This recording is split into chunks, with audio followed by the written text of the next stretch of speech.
Throughout our lives, there are moments, events, and places that touch us deeply and are remembered with a wistful smile and a very special love.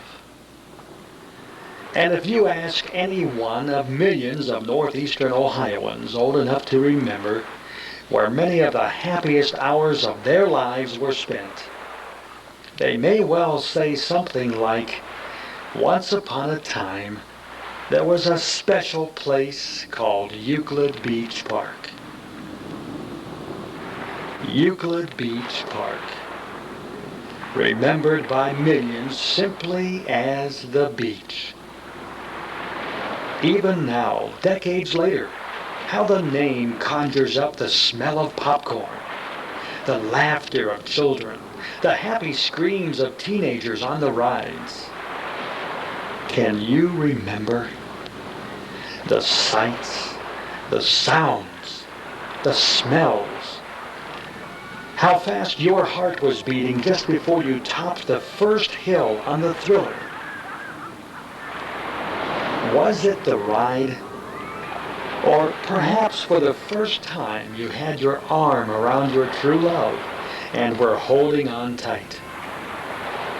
For millions, it was both. And later, did you steal a kiss in the dark just before you went plunging headlong over the falls? Who could have thought that so much happiness and joy could be crammed into 75 acres of land? Yet, for nearly 3 generations, it was so. But that was the magic of Euclid Beach Park. And it was magic. Gone now. Long gone. Would you like to go back? Then come along, and we'll go back, all the way back to the beginning of the dream. Hurry now, the snows are melting, spring has bloomed, and any moment now we'll know that it's truly summer because the sign will change and, yes, Euclid Beach Park is open for the season.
The park had its beginnings in another time, another century, and another way of life. By the 1880s, widespread industrialization had brought to millions of Americans a new concept: leisure time. The rapid spread of amusement parks across the country was a natural result as people searched for ways to spend this leisure time. By 1894, no less than 20 resorts and parks of various sizes lay within 50 miles of downtown Cleveland. In the fall of that year, a group of prominent Cleveland businessmen optioned slightly over 63 acres of land on Lake Erie, east of the city, and began to seek investors for a new venture, Euclid Beach Park. With the opening set for the summer season of 1895, workers hustled throughout the winter and spring to have the new park ready. But the park opened late. Not until June 30th of 1895 was the great pier completed and the owners could claim open daily all summer. From the beginning, the new park was a success. In addition to the bathhouse and the dance pavilion, which would become landmarks for generations of park goers, visitors those first few years could see vaudeville acts at the Avenue Theater. 50,000 people were on hand that first 4th of July to see the spectacular fireworks display, the beginning of a tradition that would last throughout the park's history. Euclid Beach grew rapidly those first few years. By the second season, the park had added a Ferris wheel, and a merry-go-round, and the switchback railway, the forerunner of the modern roller coaster. Powered completely by gravity, passengers on the switchback railway climbed the stairs to the upper level, and from there it was downhill all the way. Of course, the cars had to be pushed by hand back up to the starting point. The park's success attracted private vendors who set up food concessions within and around the park. One such vendor sold popcorn under their family name, Humphrey. The patriarch of the Humphrey clan was Dudley S. Humphrey II. Over 20 years of financial reversals had reduced the once well-to-do family to near poverty. But in the summer of 1896, the Humphrey fortunes were once more on the rise. Inventive and determined, D.S. Humphrey had refined and patented an old family process for making popcorn. Selling from horse-drawn carts at carnivals and street locations around Cleveland, Humphrey popcorn usually sold as fast as it could be popped. Although their popcorn concession at Euclid Beach was very successful, the family reluctantly left the park after 3 seasons. In those days, most all parks were modeled after the famous Coney Island in New York, and Euclid Beach was no exception. The Humphreys, with their high moral standards, had found it increasingly uncomfortable doing business amid the seedy sideshows and the drinking and general rowdiness that went on in the park. After failing to convince the management to clean up the park, the Humphreys decided to take their business elsewhere. While the Humphreys continued to prosper, Euclid Beach Park did not. The park's early success had sparked nearby competition, and by 1900, Euclid Beach Park was in trouble. On a business trip to Chicago, D.S. Humphrey read in a Cleveland newspaper that the park was for sale. Rushing home, he made an offer, and a new era began. Dudley S. Humphrey II was a visionary and a man with a dream. More than 50 years before another man named Disney would come along with a similar idea, D.S. Humphrey believed that an amusement park should be a wholesome place. A place where a man could bring his family and not have to put up with the drunken rowdiness, the gambling and the sideshows, and the general seediness that characterized amusement parks of the day. The Humphreys were convinced that a better class of park would draw a better class of people, and could be successful even without the beer sales and the gambling that most parks claimed were necessary to survive. The idea was new, and it had never been tried before, and no one knew for certain if it would work. The Humphreys were convinced it would, and were risking their fortune on it. The spring of 1901 found the Humphrey family feverishly renovating the park for the coming season. Out went the beer garden, the questionable sideshows, and the gambling concessions. And down came the high fence that formerly hid the park from public view. There would be no secrets here, the Humphreys claimed, and they welcomed public scrutiny. They also informed newspapers and churches especially about the manner in which the park would be run. Finally, on May 27, 1901, Euclid Beach Park opened for the first time under Humphrey management. And the rest, as they say, is history. By the end of that first season, the park that had almost gone broke the year before had drawn nearly 1.5 million people. The Humphrey Plan, wholesome fun, high moral standards, no alcohol, and a free gate, had been an instant success. To a public weary of unsavory amusement parks, Euclid Beach was a welcome change. Over the next 20 years, the park would grow into one of Cleveland's most beloved institutions. From the beginning, Humphrey policies were rigidly enforced. The park's strict dress code was enforced even on the beach itself. Bathing suits had to be modest, even by the standards of the time. But the family's conservative morals did not imply a backwards or old-fashioned outlook. Over the years, Euclid Beach Park would become a living monument to the ingenuity, self-reliance, and creativeness of the Humphrey family. Without a gate charge, the park could only make money on the rides and the concessions and the attractions.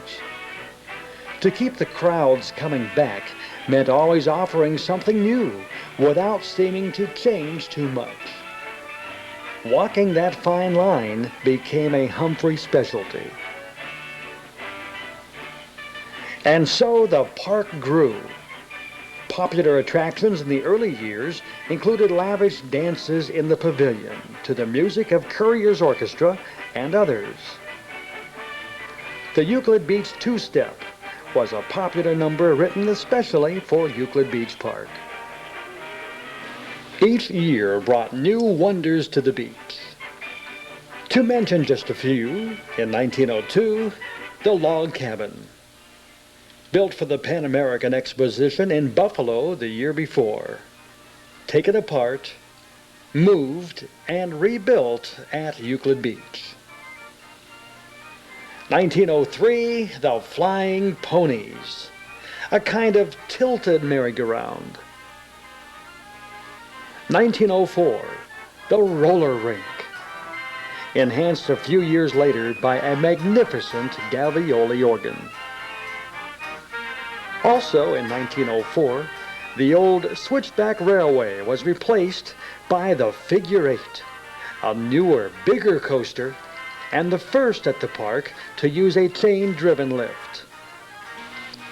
Through it all, the beach itself remained popular as ever, with its bathhouse and restaurant, and children riding the sea swing in the circular pool.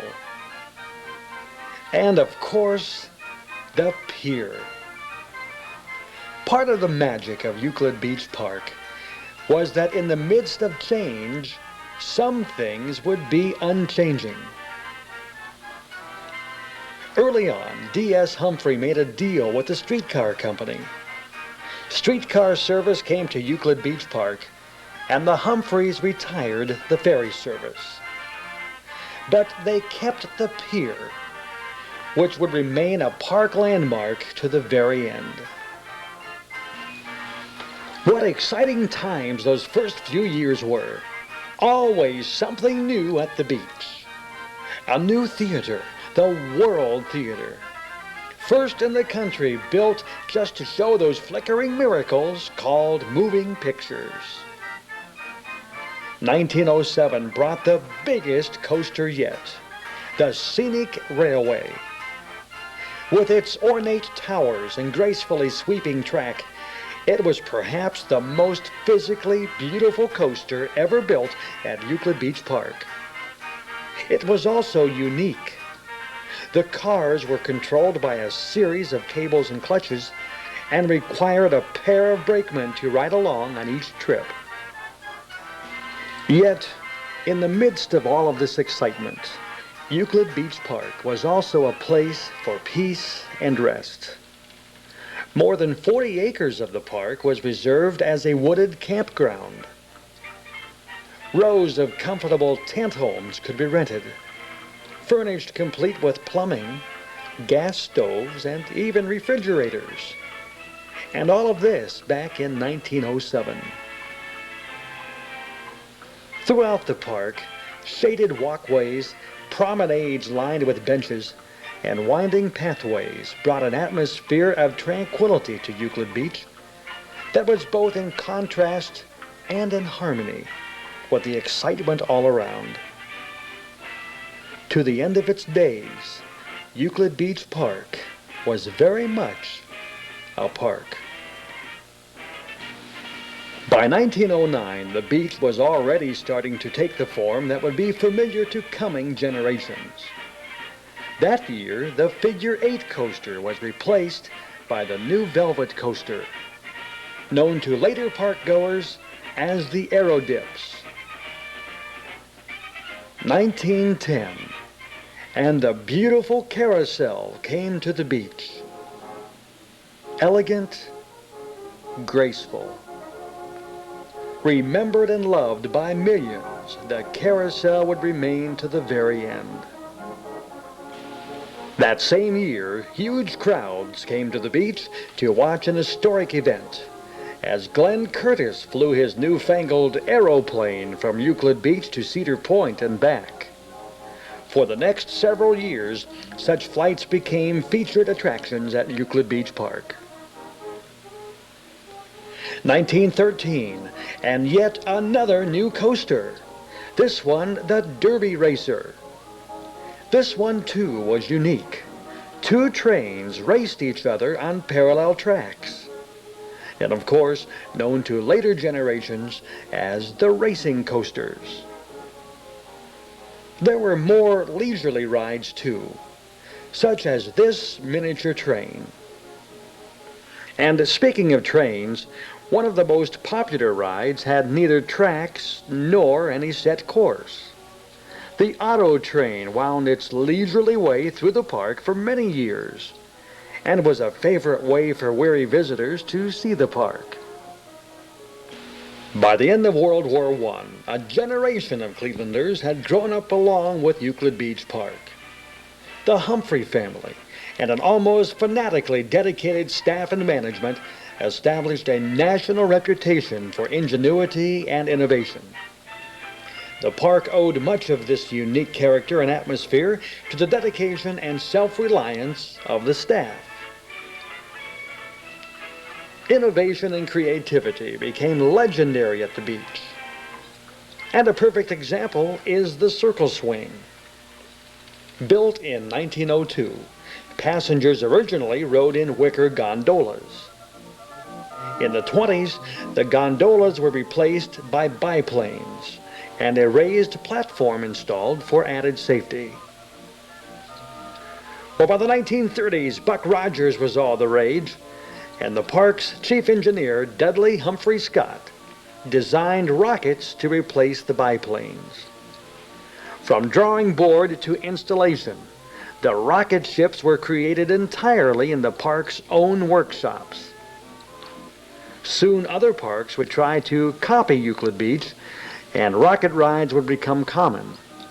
But these three magnificent stainless steel rockets were the very first and the finest in the country.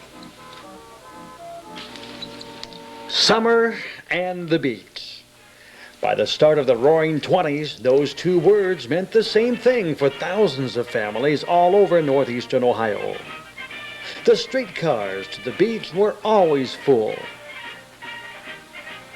Hard play left empty stomachs, but not for long. The hungry park-goers had plenty of choices. From a full meal at Crosby's on the Lake, or a refreshing pause at the Soda Grill, or maybe just a cool glass of Loganberry juice. No trip to the beach was complete without at least one cone of creamy whipped freeze. The name would change to Frozen Whip in later years, but that special taste would remain the same. You could even bring your own food if you wanted. There were lots of picnic tables, and the park even provided free salt, pepper, and ketchup. Generous? Well, certainly. But the Humphreys knew that there were some things you couldn't bring from home. And even a stuffed picnicker would have a hard time resisting the taffy kisses made right here in the park. There were gentler amusements too, like miniature golf and shuffleboard. Beauty pageants were a regular park feature by the 20s. And always new rides, like the whip. Try riding this with a stomach full of hot dogs.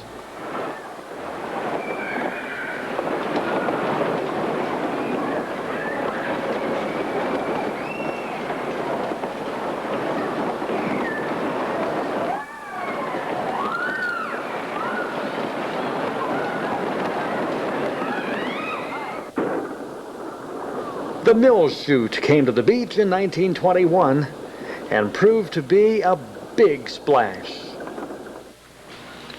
And new for the season of 1924, the Thriller.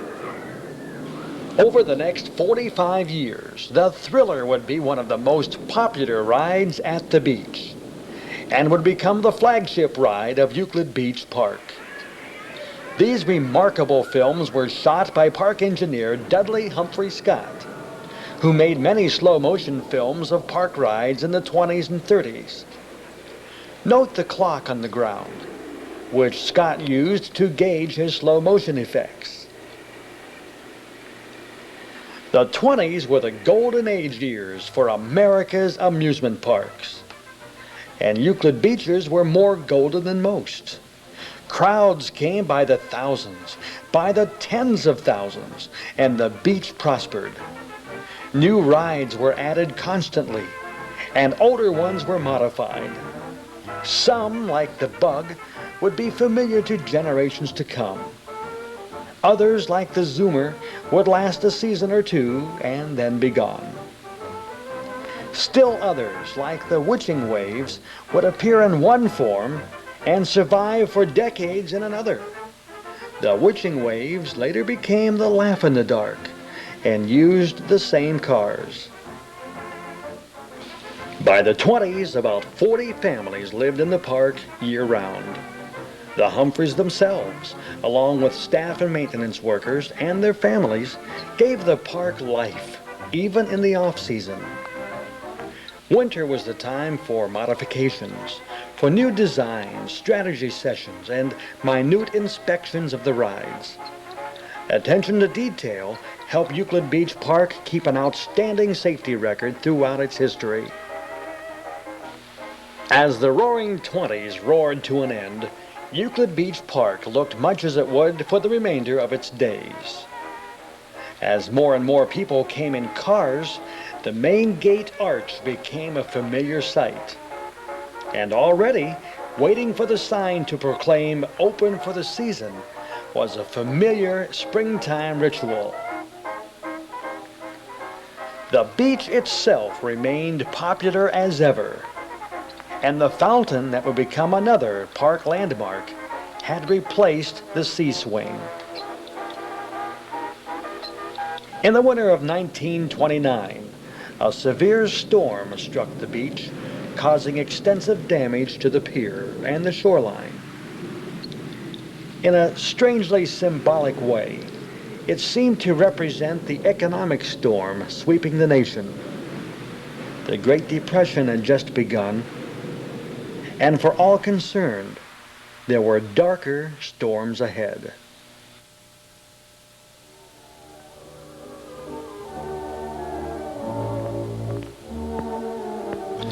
As the grim weight of the Depression settled across the country, the beach readied itself for the 1930 season. Already, the special family that the park employees had become had learned to pull together. When skittish banks were reluctant to loan the park money that winter, The employees had willingly deferred their winter pay.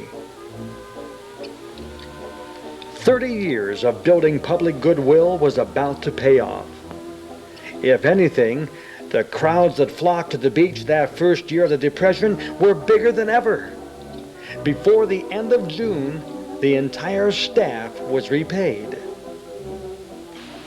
Not only would Euclid Beach Park survive the Depression, it actually prospered, although on a more modest scale than before. As hard times deepened, the park's motto, "Nothing to depress or demoralize," became a tonic to a depression-weary public. The park's free gate ensured a crowd, even if there was little money for much else. A nickel for the streetcar would get you to the park, where you could walk about and relax in the shade of the many trees, or stroll out onto the pier to fish and wish for better times. And chances were, if a few precious coins could be spent, they would be spent at the beach. The pier was a favorite place throughout the park's history, and it serves as a special illustration of Humphrey philosophy. The pier had served no real purpose since the days of the ferry boats. Each winter, storms and ice battered away at it, and each spring it would be repaired. It was one of the most expensive features in the park to maintain, and yet, to the public, it was free. Such was the dedication of the Humphreys. The 1930 season was also the debut of the highest, most unusual, and the last of the great coasters to come to Euclid Beach Park, the Flying Turns. Inspired by European bobsleds, the Flying Turns was an absolute marvel of engineering. Dudley Humphrey Scott recorded the opening day crowds and these spectacular scenes of the ride in motion.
The entire ride lasted less than a minute, but few who rode the Flying Turns could ever forget it.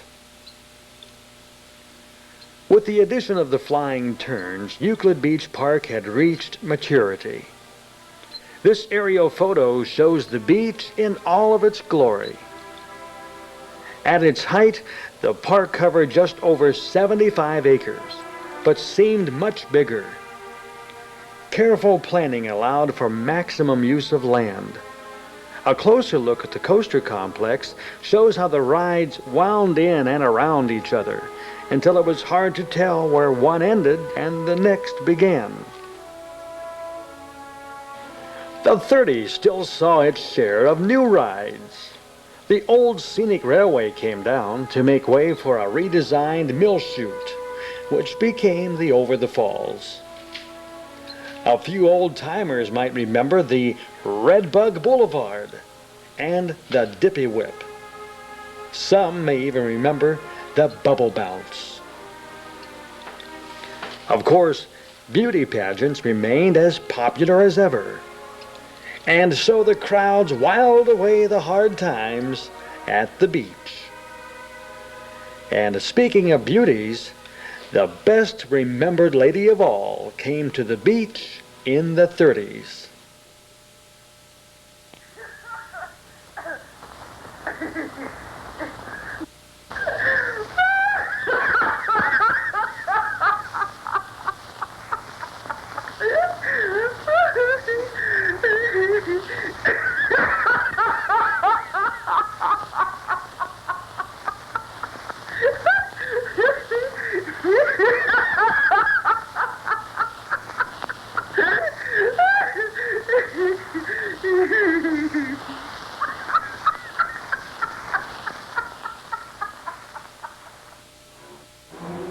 Another decade began, and America again was at war. Amusement parks like Euclid Beach Park played a vital part in helping the public to forget, at least for a little while, the pressures of a wartime assembly line economy. Throughout the war, companies like Goodyear and White Motors continued to hold company picnics at the beach. And at long last, the park even relaxed its dress code enough to allow soldiers in uniform on the dance floor. Ah, the dance floor. The 40s brought the big band era to Euclid Beach Park. The pavilion, redone in Art Deco, filled with the music of many of the most popular bands of the era. And so the park danced its way to the end of another decade.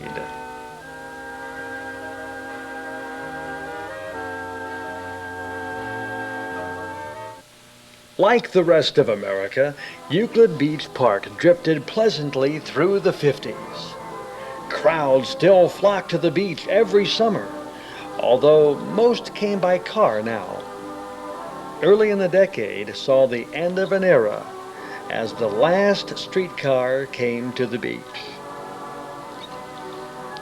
In its final decades, Euclid Beach Park was still the grand old lady she had always been. This was the beach that most people remember today. Familiar and comfortable, like an old friend or a favorite pair of sneakers, the beach simply belonged there. And for millions, a day at Euclid Beach Park was like coming to a second home. The park had aged with dignity and grace. How many thousands of grandfathers took their grandsons out to fish on the pier in those later years, just as their grandfathers had taken them? How many grandparents watched with quiet smiles as their grandchildren waited anxiously for their very first ride on the Thriller, just as they had waited 30 years before? There were still new rides, like the Rotor, to test the strength of your stomach, and many old favorites, too. Many were unique to the beach, like the Great American Racing Derby, a favorite since it was installed in the 20s. The horses actually raced each other. The Gavioli still cranked out its tunes at the skating rink, and the Penny Arcade remained as popular as it had been since the park's first seasons. Other favorites included the Laugh-in-the-Dark. The creatures inside were effective even by today's standards.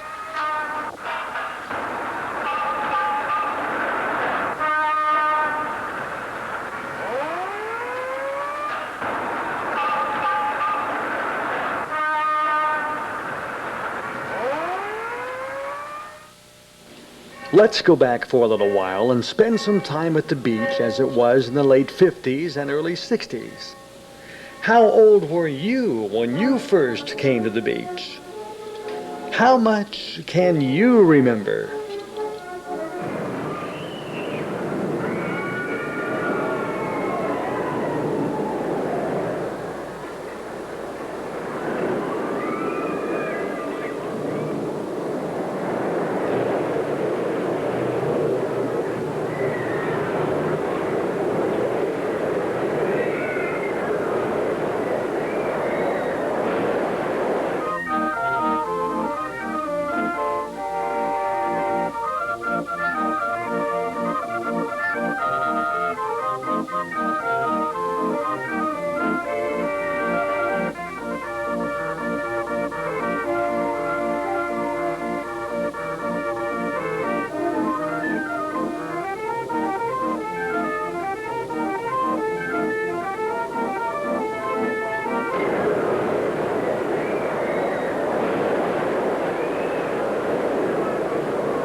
Of course, everyone remembers Laughing Sal, who stood her post outside the surprise house for 3 decades. How about the Colonnade and the Kittyland rides? Many of them were miniature versions of the larger park rides. How many of these did you ride?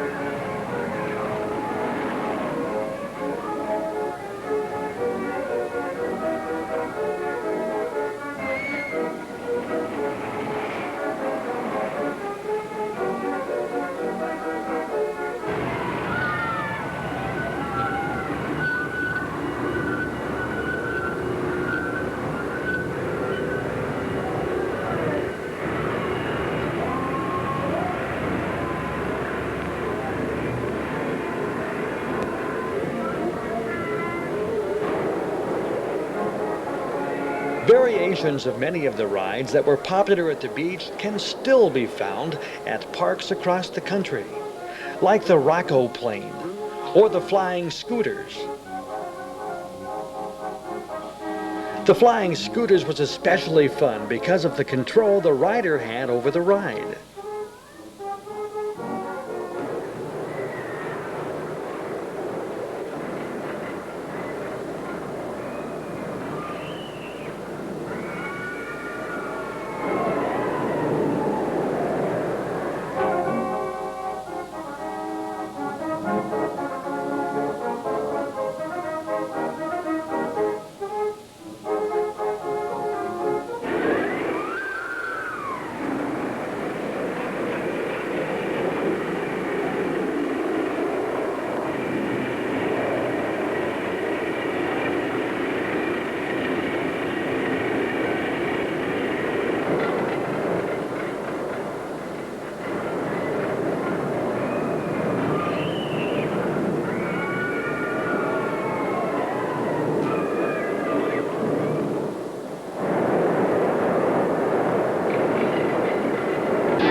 As the 50s drew to a close, it seemed as if the lazy summers at Euclid Beach Park would go on forever.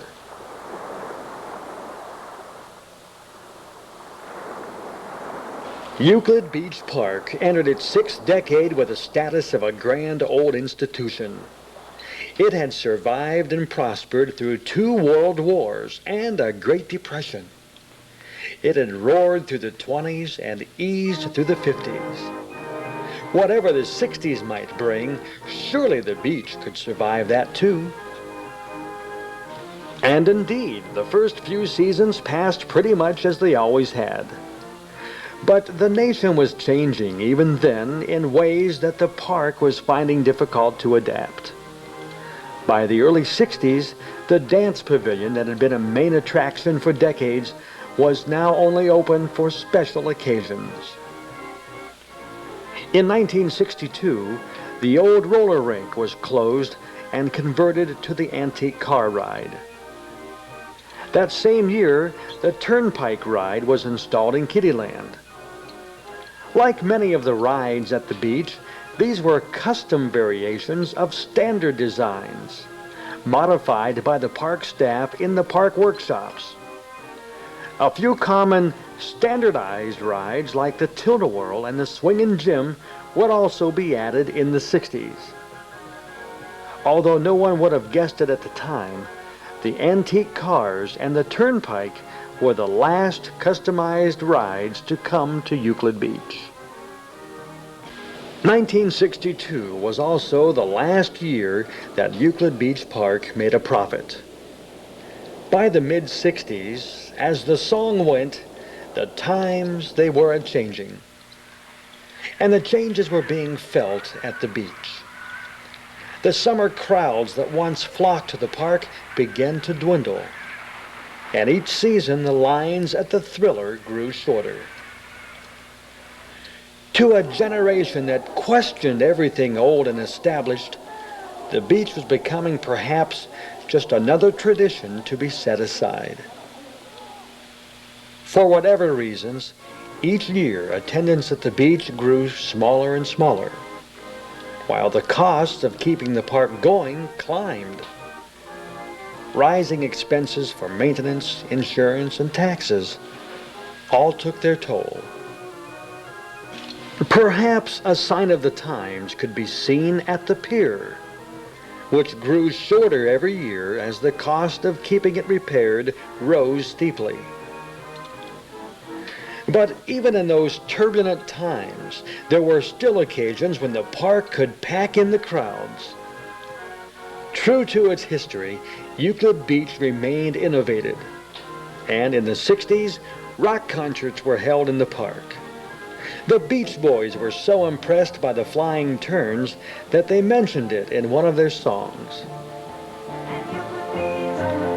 A reflection of the times, perhaps, political rallies brought some of the last huge crowds to Euclid Beach. Nearly 100,000 came to hear Hubert Humphrey during the 1968 presidential campaign. But such crowds were few and far between in those final years. Through it all, the beach kept its dignity and charm. There was still magic to be found. The fun and excitement that had drawn generations to the park was still there. The racing coasters, the laugh in the dark, the thriller, and the flying turns could still bring thrills and screams of fun. But often as not, in the later years, the cars would go off half empty. Although the Humphreys continued to keep the park clean and well kept, those who looked closely could see that the beach was struggling for its very survival. Change had always been a part of the beach, but the changes in those last years had a sad finality to them. By 1967, the bathhouse was gone, and a vacant lot stood where the aero dips had been.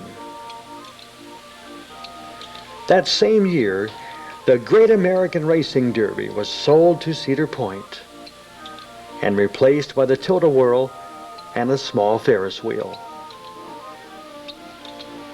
Yet, even then, few believed that there could ever come a time when there would be no Euclid Beach Park. The beach had seen hard times before, and had survived. Surely it would survive this too. And so the balmy days of summer passed.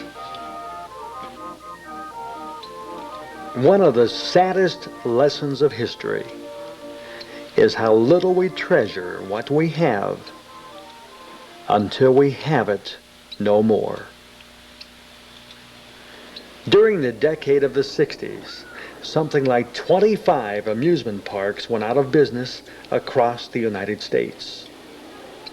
Many had been grand old parks that had lasted for generations. Parks like Cincinnati's Coney Island and Chicago's Riverview Park.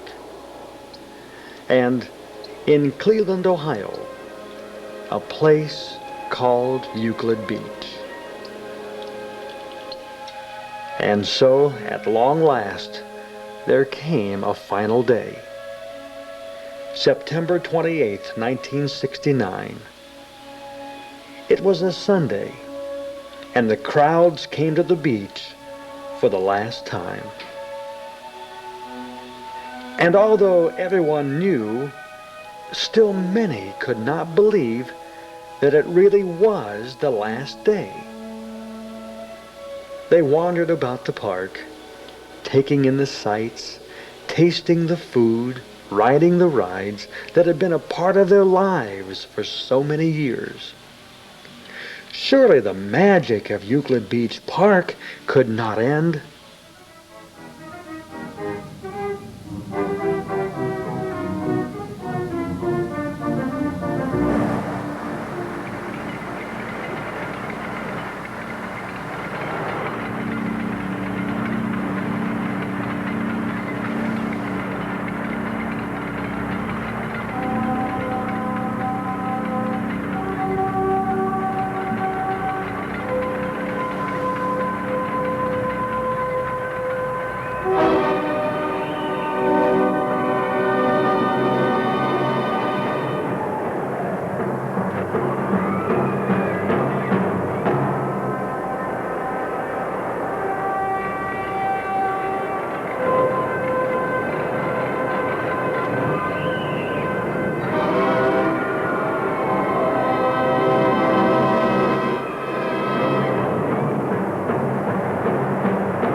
For years, the voice of park employee Art Steele had been a familiar sound for passengers on the Thriller. On the platform, you kindly stand behind the red line and wait till the train stops before you get in. You two fellas in the front seat, will you please get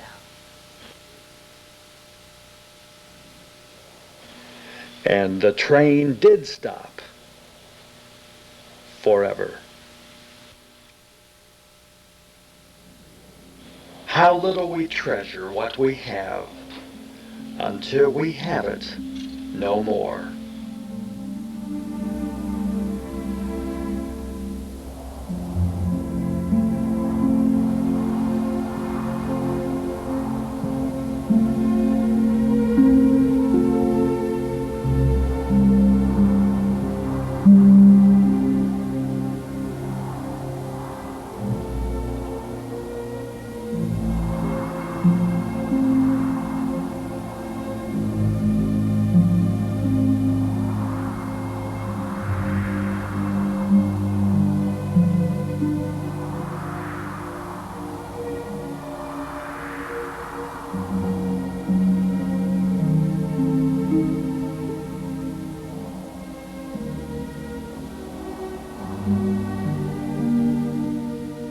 Where once there had been screams of joy and laughter, Now only echoes remained.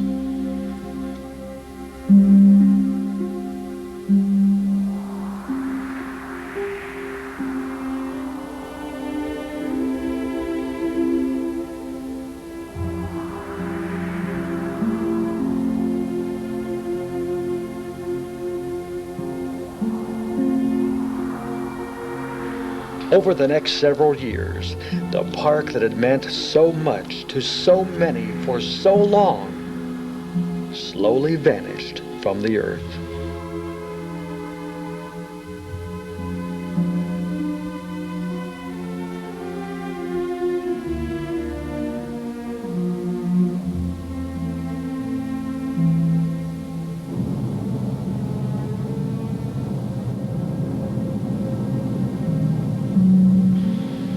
Why did the park die?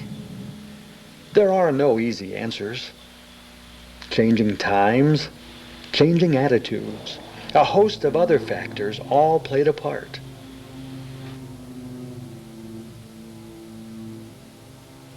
In the end, it was simple, harsh, cold economics. The beach was, above all, a business. And when a business is no longer profitable, it dies.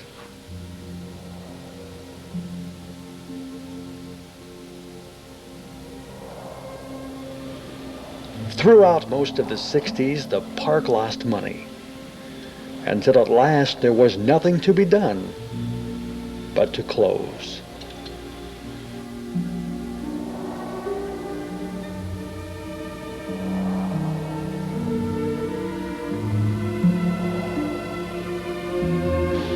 Who could have thought that so much happiness and joy could be crammed into 75 acres of land? But that was the magic of Euclid Beach Park. And it was magic.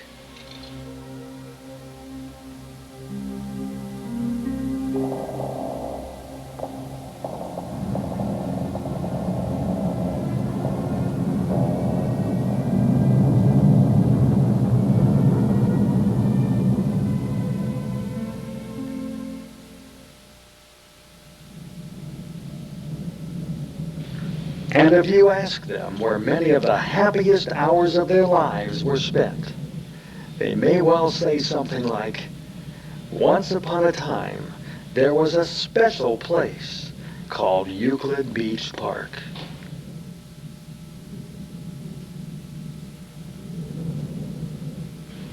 And so the long, beautiful dream that had been Euclid Beach Park faded away.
Today, all that remains of Euclid Beach Park are the main gate arch, now an historic landmark, a crumbling section of the old pier, and the memories.